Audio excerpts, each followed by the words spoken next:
Hello everyone, welcome back to Decode EQ2. Today we are going to study about the unit third of renewable energy resources one shot. हम लोग पूरी unit third one shot में cover करने वाले हैं।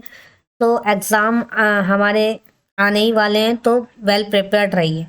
सो geothermal energy क्या होती है? Geothermal energy is the heat stored with in the earth. जो भी हीट हमारी स्टोर्ड हुई होती है अर्थ के अंदर, उसे हम लोग जियोथर्मल एनर्जी बोलते हैं। It is originated from the planets formation and from radio active decay of minerals. जो भी हमारे मिनरल्स होते हैं उन्हें जब हम लोग डिके करते हैं या फिर प्लैनेट का फॉर्मेशन होता है, तो हमारी कुछ हीट जनरेट होती है और उसके अंदर रहती है। मीन्स प्लैनेट के इनसाइड हीट हमारी होती है, उसे हम लोग जियोथर्मल एनर्जी बोलते हैं। This heat can be harnessed for electricity generation, heating and cooling. Harness means use, मतलब ये एनर्जी हम लोग किस लिए यूज़ कर सकते हैं? इलेक्ट्रिसिटी को जनरेट करने के लिए यूज़ कर सकते हैं, हीटिंग के लिए यूज़ कर सकते हैं, कूलिंग के लिए यूज़ कर सकते हैं। Now what are the sources of geothermal energy? Means हमें कहाँ कहाँ से ये जियोथर्मल एनर्जी मिलती है। Shallow ground heat. Shallow ground heat means found a few metre below the surface. Mean जो हमारी अर्थ की सरफेस है उसके कुछ ही मीटर अंदर हमें हीट मिल जाती है, उसे हम लोग सैलो ग्राउंड हीट बोलते हैं। Temperature is almost constant all year. Means ऐसी जगह पे हमें हीट मिलती है जहाँ पे जो टेम्परेचर है वो पूरे साल सेम रहता है। Used for heating homes and building. ये हीट हम लोग किस लिए यूज़ करते हैं? घरों को गर्म रखने के लिए, बिल्डिंग्स को। With ground source heat pumps. Means हम लोग पम्प्स लगाते हैं जो कि ये जो भी हीट हमारी इनसाइड होती है उसे इंजेक्ट करती है और सरफेस पे लाती है ताकि हम उस हीट को यूज़ कर सकें। Now hot water steam reservoirs. Reservoirs means क्या होता है? हमारे कुछ प्लेसेस होती है inside the earth in kilometres, जहाँ पे हमारा हॉट वाटर स्टोर्ड रहता है पहले से ही। उसे हम लोग इनटेक करते हैं from the earth, inside the earth, and then we convert it into steam. हम लोग उसे स्टीम में कन्वर्ट करते हैं और उससे हम लोग इलेक्ट्रिसिटी जनरेट करते हैं। फिर थर्ड हमारा जो सोर्स है वो है डीप जियोथर्मल हीट और हॉट रॉक्स। अब कुछ हमारे जो भी रॉक्स वगैरह होते हैं, ब्रिक्स होती हैं, पत्थर वगैरह होते हैं, वो हमारे इनसाइड होते हैं अर्थ के, जो कि ऑलरेडी गर्म होते हैं। तो उसमें जो हीट स्टोर्ड हुई होती है उसे हम लोग यूज़ करते हैं। सो ये heat stored in hot rocks और मगमा डीप इन दी अर्थ। मगमा एक मटेरियल टाइप है, उसमें हमारी हीट स्टोर्ड रहती है, लाइक लावा टाइप। मगमा को हम लोग लावा बोलते हैं। Exceed using enhance geothermal system. जो भी हमारे जियोथर्मल सिस्टम है जिसके थ्रू हम लोग जियोथर्मल एनर्जी ले रहे हैं, उसको एक्सीड, उसको यूज़ करने के लिए एक्सीड की जाती है ये जो भी हमारी हीट मिलती है डीप जियोथर्मल से। Now geothermal energy conversion means हम लोग जियोथर्मल से किस किस में एनर्जी कन्वर्ट करते हैं, मतलब कौन सी एनर्जी में हम लोग कन्वर्ट करते हैं।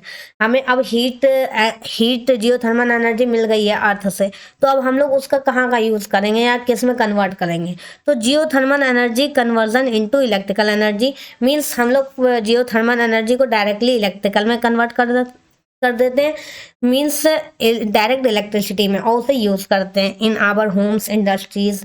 Geothermal energy conversion into non electrical energy. Means electricity में डायरेक्ट तो कन्वर्ट नहीं करते, लेकिन हाँ किसी और एनर्जी में हम लोग, लाइक थर्मल एनर्जी या फिर मैकेनिकल एनर्जी, उसे स्टोर करके रखते हैं ताकि हम उसे बाद में यूज़ कर सकें। तो पहला हमारा आता है geothermal energy conversion into electrical energy. Electrical energy में हम लोग कैसे कन्वर्ट करते हैं? तो हमारे कुछ पावर प्लांट्स होते हैं जिन्हें हम लोग थर्मल पावर प्लांट्स कहते हैं। और geothermal power plants is a facility that uses the earth heat to produce electricity. Means geothermal power plants हमारी एक ऐसी फैसिलिटी होती है जो कि अर्थ से इनटेक करी गई हीट को इलेक्ट्रिसिटी में कन्वर्ट करती है। It works by converting that energy underground into mechanical energy and then electrical energy. इसका क्या प्रोसेस होता है, ये कैसे काम करती है? ये जो भी हीट एनर्जी ऑब्जॉर्व करती है अंडरग्राउंड से, उसे हम लोग पहले मैकेनिकल एनर्जी में कन्वर्ट करते हैं एंड देन इलेक्ट्रिकल एनर्जी में। हमारे कंपोनेंट्स कौन कौन से यूज़ होते हैं जियोथर्मल पावर प्लांट में, मीन्स कौन कौन सी चीज़ों की हमें नीड होती है while creating geothermal power plant. Production wells means wells drilled into the underground hot water or steam reservoirs to bring hot water or steam to the surface। इसका मतलब है हम लोग क्या करते हैं, होल करते हैं, ड्रिलिंग करते हैं ग्राउंड के अंदर, जिससे कि जो हॉट वाटर है ग्राउंड में अंदर वो बाहर आ जाए और उससे हम लोग इलेक्ट्रिसिटी जनरेट कर पाए। सेपरेटर क्या यूज़ होता है, सेपरेटर हमारा इससे यूज़ होता है जो भी हमारा हॉट वाटर ऊपर आया है अंडरग्राउंड से, उससे हम लोग स्टीम सेपरेट कर पाए। टरबाइन, फिर वो स्टीम हमारी टरबाइन को रोटेट करेगी एंड देन टरबाइन जनरेटर को चलाएगा, जनरेटर हमारी इलेक्ट्रिसिटी कन्वर्ट करेगा, इलेक्ट्रिसिटी प्रोड्यूस करेगा मैकेनिकल से, एंड देन हमारा जो भी स्टीम का काम है वो खत्म हो जाएगा, स्टीम कंडेंसर के अंदर जाएगी, कंडेंसर में स्टीम ठंडी होके फिर से वाटर में कन्वर्ट हो जाएगी, एंड देन कूलिंग टावर क्या करेगा, उस वाटर को ठंडा कर देगा, इंजेक्शन वॉल में वापस डाल देगा, बेल्स में। बेल्स मतलब होता है कुआं, ताकि उसे हम फिर से वापस यूज कर पाए। ये डायग्राम आप देख लीजिए, आप यही सब है जो भी कंपोनेंट है। लाइक हम लोग ने ये बेल बनाया है प्रोडक्शन बेल से क्या होता है, एक हम लोग ने ड्रिल करा है जिससे यहाँ पे जो भी हमारा वाटर होगा हॉट वाटर वो हमारा इनटेक कर लिया जाएगा outside the earth, and then वो स्टीम में कन्वर्ट होगा, एंड देन टरबाइन रोटेट होगी, उससे जनरेटर हमारा होगा, उससे हमारी इलेक्ट्रिसिटी प्रोड्यूस होगी, एंड देन टरबाइन से जो भी हमारी स्टीम है वो वापस कंडेंसर में जाएगी, कंडेंसर में वाटर बनेगी, वाटर कूल होके वापस इंजेक्शन वेल में चला जाएगा, फिर यही वाटर फिर से गर्म होके प्रोडक्शन वेल पर, यही साइकिल हमारी चलती रहती है इलेक्ट्रिसिटी को प्रोड्यूस करने के लिए। अब यही वर्किंग हमारी यहाँ पे लिखी हुई है, ये आप रीड ऑन कर सकते हैं। Wells are drill into underground hot water और steam reservoirs, and then hot water हमारा स्टीम में कन्वर्ट होता है, एंड देन स्टीम स्पिन करती है टरबाइन को, एंड टरबाइन जनरेटर से कनेक्टेड होता है जो कि जनरेटर को चलाता है और मैकेनिकल एनर्जी से इलेक्ट्रिसिटी बनाता है। आफ्टर स्टीम कूल्स, उसके बाद जो स्टीम हमारी होती है टरबाइन में वो हमारी कंडेंसर के थ्रू होके गुजरती है, जिससे हमारी स्टीम कूल होके वाटर में कन्वर्ट हो जाती है। देन वाटर हमारा कूल टावर से जाता है, जो कूलिंग टावर हमारा क्या करता है, वाटर को ठंडा करके फिर से अर्थ में भेज देता है। नाउ एडवांटेज हमारे क्या है, heat from the earth never runs out. हमारे जियोथर्मल पावर प्लांट के क्या एडवांटेज हैं, जो भी हमारी हीट अर्थ से मिल रही है वो कभी भी ख़त्म नहीं होने वाली, अनलिमिटेड है। Low green house gas emission compare to fossil fuels, means fossil fuels के कंपैरिजन में ये हमारी ग्रीन हाउस गैस कम एमिट करती हैं, लो मात्रा में एमिट करती हैं, जो कि हमारे ग्लोबल वार्मिंग को कम इफेक्ट डालती हैं। वर्क्स 24/7 मीन्स 24 आवर्स तक ये काम करता है, इंडिपेंडेंट ऑफ वेदर। ये हमारा इंडिपेंडेंट रहता है वेदर पे, मीन्स अगर हमारा जैसे सोलर एनर्जी हो गई, विंड एनर्जी हो गई, वो हमारी वेदर पे डिपेंड करती है। लाइक अगर हवा अच्छी चलेगी तो ही विंड एनर्जी हमें ज़्यादा मिलेगी, अगर सनलाइट होगी तो ही सोलर एनर्जी वर्क करेगी। तो ये हमारी वेदर पे डिपेंड नहीं करती। जियोथर्मल हमारी ऑलरेडी प्रेजेंट रहती है अर्थ के अंदर, हमेशा ही रहेगी, ये वो कभी ख़त्म भी नहीं होने वाली। Need less space compare to solar wind farms, जो भी हमारी सोलर एनर्जी को गेन करने के लिए हमें बहुत सारी डिवाइसेस की ज़रूरत होती है, जिसके लिए हमें लैंड ज़्यादा बड़ा चाहिए होता है, मीन्स लार्ज स्पेस चाहिए होता है। इसे हमें कम स्पेस की ज़रूरत होती है, बिकॉज लैंड पे हमारी कम चीज़ें होंगी as compare to solar and wind farms. Disadvantage क्या है, expensive to drill wells and build the plant, means हमें ड्रिलिंग के लिए बहुत एक्सपेंसिव चीज़ें चाहिए होती हैं, लाइक कॉस्ट बहुत इसकी हाई होती है, क्योंकि ड्रिलिंग कभी कभी होता है बहुत ही ज़्यादा अंदर हमें पानी मिलता है, बहुत ही ज़्यादा अंदर हमें स्टीम मिलती है जाके, तो expensive to drill wells and build the plant को बिल्ड करने में ज़्यादा एक्सपेंस लग जाता है।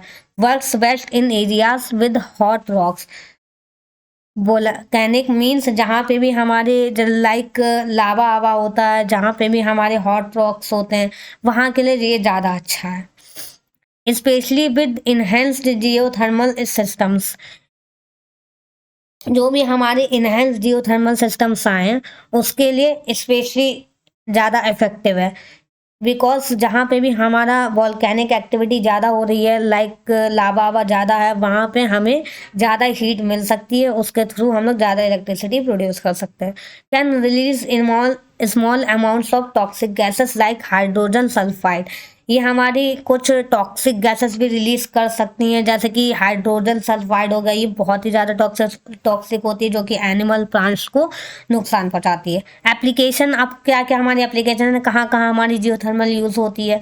प्रोड्यूसिंग इलेक्ट्रिसिटी, ये हम लोग ऑलरेडी पढ़ चुके हैं ऊपर। हीटिंग होम्स, ये सब हम लोग देख चुके हैं, तो आप एक और रीड ऑन कर लीजिए। अब हमारी टाइप्स क्या हैं, ये हमारे दो टाइप्स के होते हैं, dry stream power plant and flash stream power plant. ये अभी मैंने फ्लैश का मतलब बताया था, जो भी हमारी हॉट वाटर आता है अंडरग्राउंड से उसे हम लोग स्टीम में कन्वर्ट करते हैं, सेपरेट करते हैं, मीन्स स्टीम अलग करते हैं और वाटर अलग करते हैं, तो उसे हम लोग फ्लैश बोलते हैं, फ्लैश। तो ड्राई का मीन्स हो गया, आप नाम से समझ सकते हो, ड्राई मीन्स हम लोग डायरेक्ट स्टीम निकालते हैं अंडरग्राउंड से, और फ्लैश मीन्स हम लोग हॉट वाटर निकालते हैं, फिर उससे स्टीम को सेपरेट करते हैं। बस इतना ही डिफरेंस है इन दोनों में।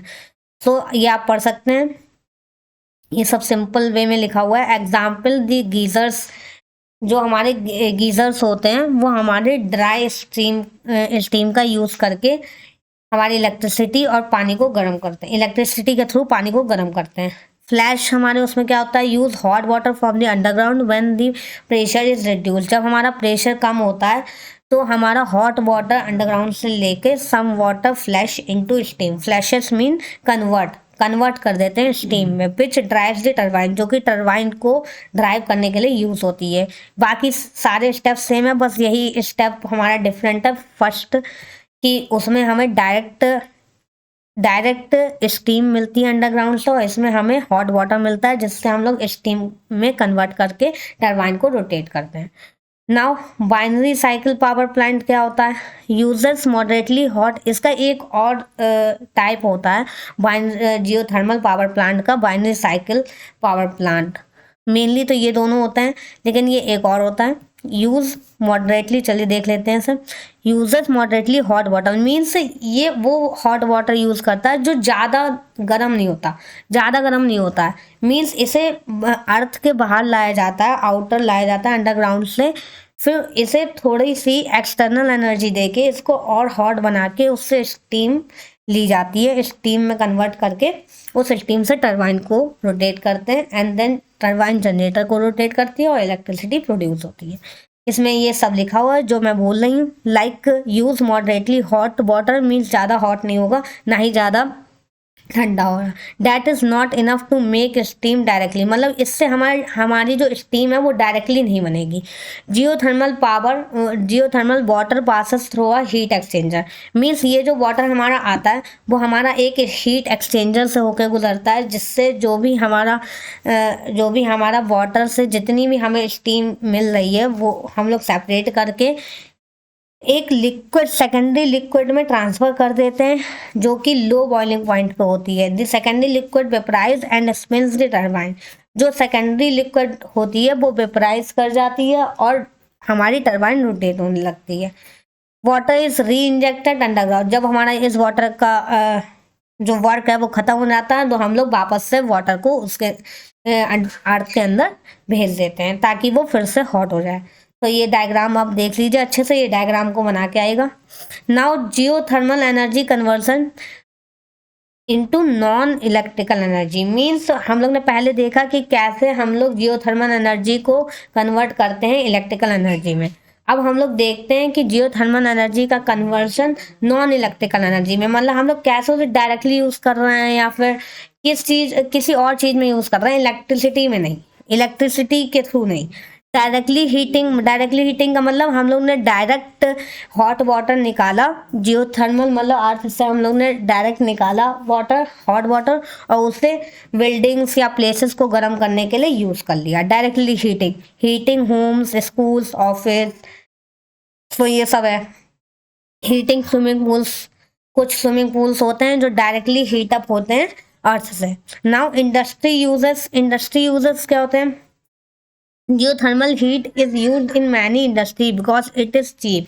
ये हमारा बहुत इंडस्ट्री में यूज होता है क्योंकि ये बहुत ही चीप होता है एंड स्टेडी होता है। जैसे कि हमारे कुछ फूड्स होते हैं, खाना होता है जो हमारा ड्राइंग मोड पे बनता है, लाइक उसे ड्राई करके बनाया जाता है, उसमें ऑयल का यूज नहीं होता, तो इलेक्ट्रिसिटी हमारी यूज नहीं होती। तो इसी एनर्जी का जो हॉट वाटर या फिर स्टीम हमारी डायरेक्ट निकलती है, उसे हम लोग डायरेक्टली यूज करते हैं फूड को ड्राई करने के लिए। पेस्चराइज मिल्क, ड्राइंग वुड, जो भी हमारा जो वुड होता है, लकड़ी होती है जो कि गीली हो, उसे ड्राई करने के लिए हम लोग यूज़ करते हैं। फूड प्रोसेसिंग के लिए यूज़ करते हैं, फूड को क्लीन करने के लिए यूज़ करते हैं। हीटिंग वाटर को हीट करने के लिए यूज़ करते हैं फैक्ट्री में। Now aquaculture, fishing, farming. Warm geothermal water help fish grow faster.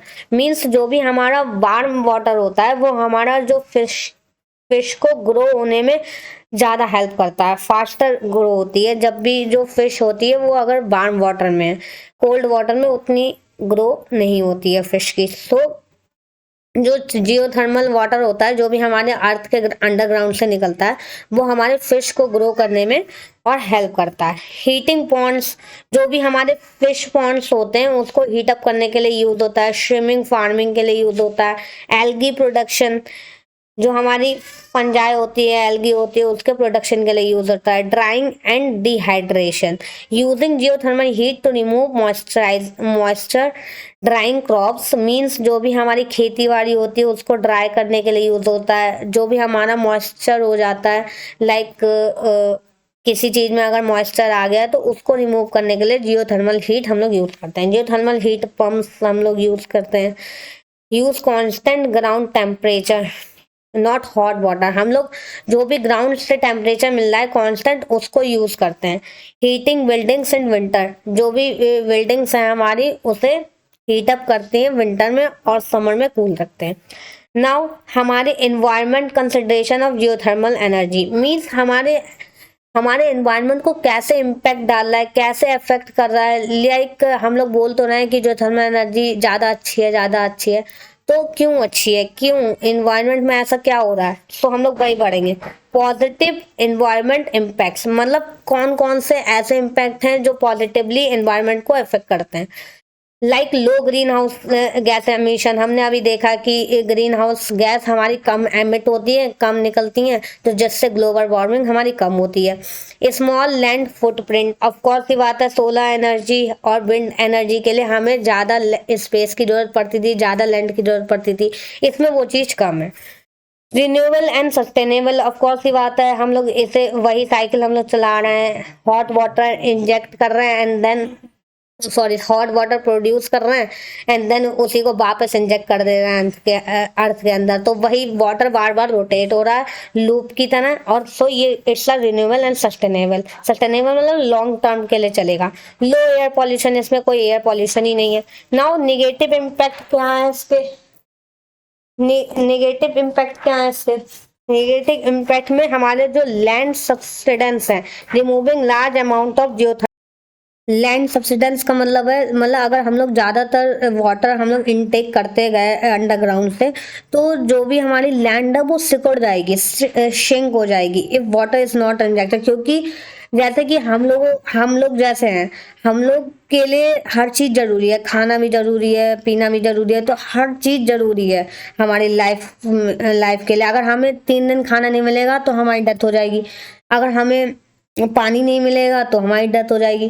तो वैसे ही अर्थ का भी है, अर्थ भी हमारी एक ऐसी चीज़ है जैसे हर चीज़ की ज़रूरत है। लाइक अगर हम लोग उससे सारा वाटर इनटेक करते जाएंगे तो एक दिन वो श्रिंक होके बहुत ज़्यादा सिकुड़ जाएगी, जिससे कि अर्थ हमारी बचेगी नहीं। सो इसका ये हमारा निगेटिव इम्पैक्ट है। Release of underground gases means जैसे हमारे जो ग्लोबल वार्मिंग है वो तो कम हो रही है, लेकिन जब हम लोग ड्रिलिंग करते हैं तो उसके थ्रू हमारे गैसेस रिलीज होती हैं, लाइक हाइड्रोजन सल्फाइड टाइप, तो जो कि बहुत ही ज़्यादा हमारी वो होती हैं, जो भी हमारे अंदर अंदर अंडरग्राउंड के लिए बहुत ज़्यादा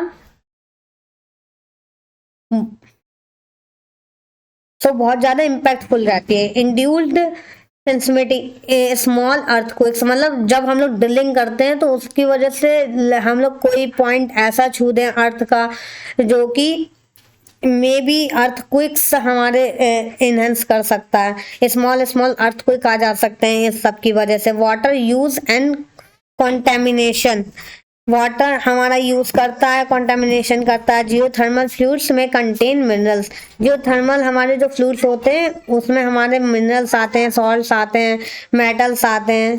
सो यही सब होता है। जब हम लोग ड्रिलिंग करते हैं तो उससे नॉइस फैलता है, तो ये हमारे नेगेटिव होगा, वो हमारे पॉजिटिव होगा। तो अब इसे पढ़ लीजिएगा एक और बार, बाकी मैंने एक्सप्लेन ही कर दिया। नाउ हमारा अब नेक्स्ट टॉपिक आता है मैग्नेटो। ये लास्ट सेकंड टॉपिक है हमारी यूनिट का, जल्दी हमारी यूनिट खत्म होने वाली है। So magneto hydro dynamic power plant. अब ये क्या होता है? अब magneto hydro dynamic power plant is a type of power generation system, मतलब जो पावर जनरेट करता है ये उसका एक टाइप है जिससे हम लोग पावर जनरेट कर सकते हैं। इसकी फुल फॉर्म होती है magneto hydro dynamic power plant, MHD। ये हमारा मेनली आता ही आता है, ये हमारा थर्ड यूनिट में मेन क्वेश्चन है, तो इसे सही से पढ़िए। That directly converts energy from hot electrically conducting gases into electricity by using magnetic fields and means इसका मेनली ये क्या है? ये हमारा एक सिस्टम है जो कि पावर जनरेट करता है। तो ये कैसे पावर जनरेट करता है? ये हमारी डायरेक्टली जो भी एनर्जी हमें मिल रही है, जो भी हमारी कंडक्टिंग गैसेस होती हैं, मीन्स ऐसी गैसेस जिसमें इलेक्ट्रॉन प्रोटॉन्स होते हैं, प्लाज्मा जिसे हम लोग बोलते हैं, उससे जो भी हमारी इलेक्ट्रिसिटी ये लोग कन्वर्ट करते हैं, उसे हम डायरेक्ट इलेक्ट्रिसिटी में कन्वर्ट करते हैं मैग्नेटिक फील्ड का यूज करके। अब कैसे करते हैं ये अभी हम आगे पढ़ेंगे वर्किंग में। इसका प्रिंसिपल क्या होता है? The principle of magneto hydro dynamic, इसका हमारा प्रिंसिपल क्या होता है? फैराडेज लॉ पे ये मेनली वर्क करता है। The key feature of MHD power generation is that it doesn't rally on mechanical turbines, means इसमें हमारे टरबाइन जनरेटर इन सब का यूज नहीं होता है। इसमें खाली हमें मैग्नेटिक फील्ड चाहिए होती है और आयोनिक गैस चाहिए होती है। आयोनिक गैस मीन्स आयंस हो जिससे हमारा इलेक्ट्रिसिटी प्रोड्यूस हो, but instant uses the motion of ionised, यही जो मैंने अभी बोला वही इसमें लिखा हुआ है। अब मेनली हमारे ये जो हमारा स्ट्रक्चर होता है, इसके लिए कौन कौन से कन्वेंशन हमारे यूज होते हैं इलेक्ट्रिसिटी जनरेट करने के लिए? कंबस्टर क्या होता है? जो कि फ्यूल को बर्न करता है हीट में, to heat the air and create hot gases. Heat air, जो भी हमारी एयर होती है फ्यूल को, मतलब in the presence of oxygen की प्रेजेंस में फ्यूल को बर्न करता है, जिससे हमारी हॉट गैसेस रिलीज होती हैं। Ionizer adds alkali metal to the gas to increase the electrical conductivity. Alkali मतलब जो बेस है, हमारे एसिड्स और बेस होते हैं, आपने पढ़ा होगा केमिस्ट्री में, उन्हें अल्कली मेटल्स बोला जाता है, अल्कली मेटल। तो वो हमारे एड ऑन किए जाते हैं इन हॉट गैसेस में, ताकि जो हमारी इंटरनल इलेक्ट्रिकल कंडक्टिविटी है वो बढ़ जाए, मतलब उसकी जो भी हमारी प्रोसेस है या फिर बोलते हैं एबिलिटी, वो हमारी इंक्रीज हो जाए। फिर हमारा आता है MHD चैनल, फिर हमारा आता है मैग्नेट, एंड देन हमारे आते हैं electrodes, power converter, steam turbine. तो अब हम देखते हैं कैसे क्या काम करता है। Fuel is burn to the produce hot gases. अब यहाँ पे हमारा फ्यूल है लगा हुआ है जो कि हॉट गैसेस को बर्न करेगा, फिर वो कंबंशन चैम्बर में जाएंगे। The hot gases are ionized to create plasma. इस कंबंशन चैम्बर से हमारा प्लाज्मा क्रिएट होता है। प्लाज्मा क्रिएट का मीन्स ऐसी गैसेस जिसमें हमारे प्रोटॉन इलेक्ट्रॉन आयोनाइज्ड हो, मेनली तो आयंस हो। This plasma flow through a channel, ये जो प्लाज्मा हमारा यहाँ से जनरेट होगा वो हमारा एक चैनल से होके जाएगा, MHD चैनल जिसे हम लोग बोलते हैं। इस चैनल में हमारी मैग्नेटिक फील्ड होती है। As the plasma moves through the magnetic field, और जो हमारा प्लाज्मा रेडी हुआ है, जो गैस आयोनिक गैस हमारी रेडी हुई है, वो इस चैनल में जाएगी जो मैग्नेटिक फील्ड के थ्रू मूव करेगी। The charge particles experience the Lorentz force आपने फिजिक्स में पढ़ा होगा 12th में, एक लॉरेंस फोर्स होता है। मीन्स अगर हमारी इलेक्ट्रिक फील्ड हमारे अराउंड है और उसमें अगर हम लोग कोई भी ऐसी चीज ले आए जो आयोनाइज्ड हो, जिसमें आयंस हो, तो वो हमारे चार्ज पार्टिकल्स मूव करने लगते हैं। उसके थ्रू, उन चार्ज पार्टिकल के मूविंग के थ्रू हमारा करंट जनरेट होता है। Current means electricity. वही चीज हमारा यहाँ पे, electrons along the channel collect the current. अब वही जो हमारे मूव्स हो रहे हैं चार्ज पार्टिकल्स, तो उसके थ्रू जो इलेक्ट्रिक करंट हमारा जनरेट होता है, हम लोग बोलते हैं ना जब इलेक्ट्रॉन फ्लो करते हैं तो हमारा करंट जनरेट होता है अपोजिट डायरेक्शन में। तो हमारा जो करंट जनरेट हो रहा है वो हमारे जो कैथोड रेट्स हमारे दो लगे हुए हैं इलेक्ट्रोड्स, वो इस करंट को गैदर करते हैं, कलेक्ट करते हैं। When to then convert to AC electricity, मतलब after collecting the current we convert this current into AC electricity. क्योंकि हमारे जो भी लोड है, हमारे घर में जो भी अप्लायंसेस लगी हैं वो एसी पे चलती हैं, तो ये हमारा एसी में फिर हम लोग बाद में इसे कन्वर्ट करते हैं एज यूजल जब हमें यूज होती है। ये हीट एग्जॉस्ट कर जाती है, फिर से वापस यही साइकिल रोटेट करने लगती है। अब हमारा एडवांटेज क्या है इसमें? Advantage can achieve 50-60% efficiency. Means हमें और जो हमारे पावर प्लांट है उसमें हमें कम एफिशिएंसी मिल रही है, इसमें हमें 50 से 60% तक एफिशिएंसी मिल रही है, मतलब हमें ज़्यादा एनर्जी मिल रही है, higher than conventional thermal power plants. अभी हमने बताया जो भी हमारे कन्वेंशनल थर्मल पावर प्लांट्स है, like solar power plant, geothermal power plant, तो ये सब हमारे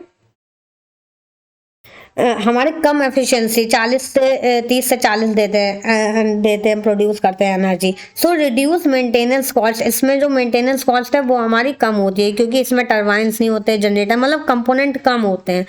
ideal for peak power generation, अगर हमें ज़्यादा जब पावर जनरेशन चाहिए तो हम लोग इसी को ही प्रेफरेंस देते हैं। Can utilize low grade fuels, जो भी हमारे जैसे हम कम एनर्जी देने वाले फ्यूल्स होते हैं उसे भी हम लोग यूटिलाइज कर लेते हैं इसमें। Directly converts thermal energy into electricity, improving efficiency. अगर हम लोग डायरेक्ट थर्मल एनर्जी को इलेक्ट्रिसिटी में कन्वर्ट कर रहे हैं तो हमें एफिशिएंसी ज़्यादा मिलेगी। ऑफकोर्स ये बात है, हमें ना ही टरबाइन का यूज़ करना पड़ रहा है, ना ही जनरेटर का करना पड़ रहा है, डायरेक्ट हमें एनर्जी मिल रही है। सो ये हमारी ज़्यादा एफिशिएंट है। डिसएडवांटेज क्या है इसमें? High operating temperature. ऑफकोर्स ही बात है, हमें ज़्यादा टेम्परेचर की ज़रूरत होगी फ्यूल को बर्न करने के लिए। कॉजिंग मटेरियल चैलेंज, जो कि हमारे मटेरियल को डैमेज कर सकते हैं। हम जितना ज़्यादा टेम्परेचर उसे देंगे फ्यूल को बर्न करने के लिए, तो मे भी हमारा जिसमें हमारा फ्यूल रखा हो वो मटेरियल ही डैमेज हो जाए।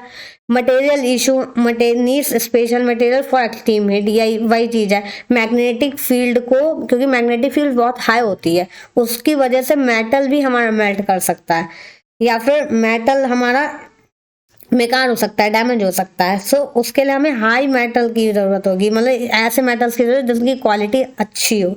एक्सपेंसिव मैग्नेट्स, मैग्नेटिक फील्ड को, ज़्यादा मैग्नेटिक फील्ड को क्रिएट करने के लिए हमें ज़्यादा बड़े मैग्नेट्स की ज़रूरत होगी, ऐसे मैग्नेट की ज़रूरत होगी जो ज़्यादा मैग्नेटिक फील्ड कर पाए। Alkali metal use, feeding with alkali metals like too expensive corrosive, ये हमारा एक्सपेंसिव हो सकता है। Still experiment technology is not at commercial, remain in the research phase।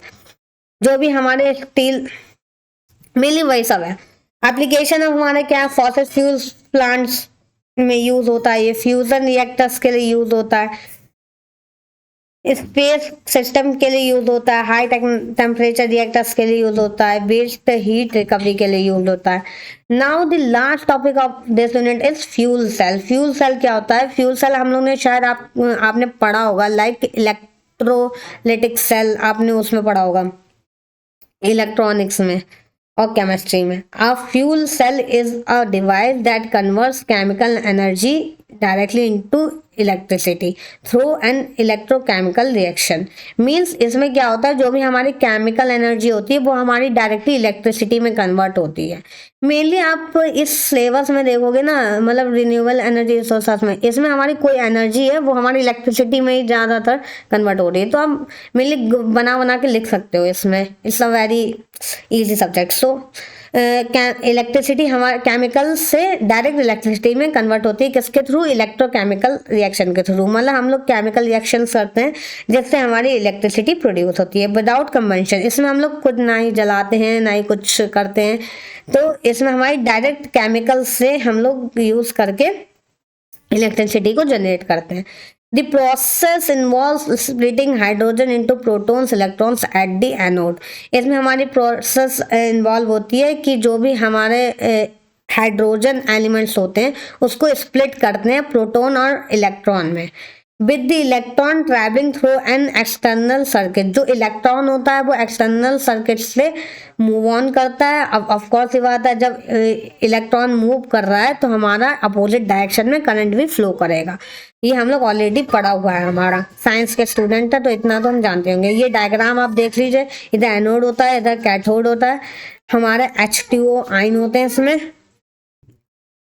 तो मेनली इसमें एडवांटेज हमारे क्या है? ये हमारी क्लीन होती है, हाई एफिशिएंसी होती है, इसकी क्वाइट ऑपरेशन होते हैं, वर्सेटाइल होती है, can be used in vehicles, stationary. Versatile का मतलब होता है हम लोग बहुत जगह यूज कर सकते हैं।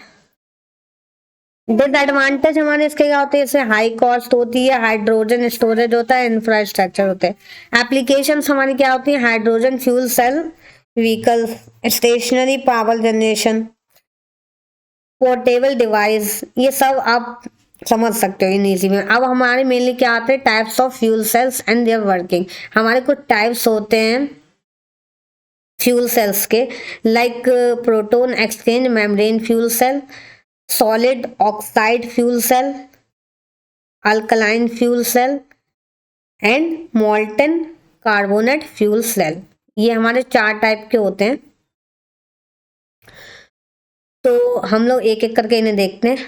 Proton exchange membrane fuel cell क्या होता है? The PEM fuel cell uses proton conducting membrane, typically a polymer membrane as a electrolyte. इसमें जो हमारे इलेक्ट्रोलाइट होता है, जो इसमें बीच में भरा होता है, उसमें हम लोग प्रोटॉन कंडक्टिंग मेम्ब्रेन को यूज करते हैं, जो कि एक पॉलीमर मेम्ब्रेन होती है, जिसमें हमारे जो hydrogen gas is feed to the anode where it split into protons.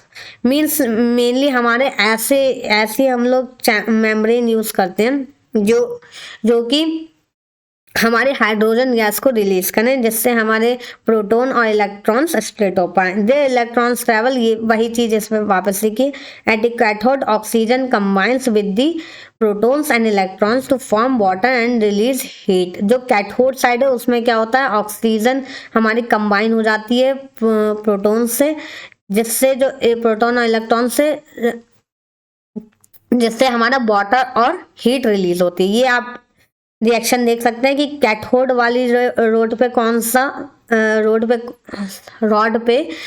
Reaction हो रही है और एनोड वाली रॉड पे कौन सी रिएक्शन हो रही है। एनोड पे हमारी ये रिएक्शन होती है जिसके थ्रू हमारे इलेक्ट्रॉन्स जनरेट होते हैं, इलेक्ट्रॉन के थ्रू करंट जनरेट होता है। एडवांटेज ये से आप 2-3 बार लिख के देखेंगे तो आपको लर्न हो जाएगी। 2-3 बार लिख के देख लीजिए, बाकी आप वहाँ पे एग्जाम पे फिर लिख लोगे जाके, क्योंकि ये इस टाइप्स बताने के लिए ये जो हमारी रिएक्शन से रखी है और ये डायग्राम है मेन, ये हमारा बहुत ज़्यादा इंपॉर्टेंट है। अगर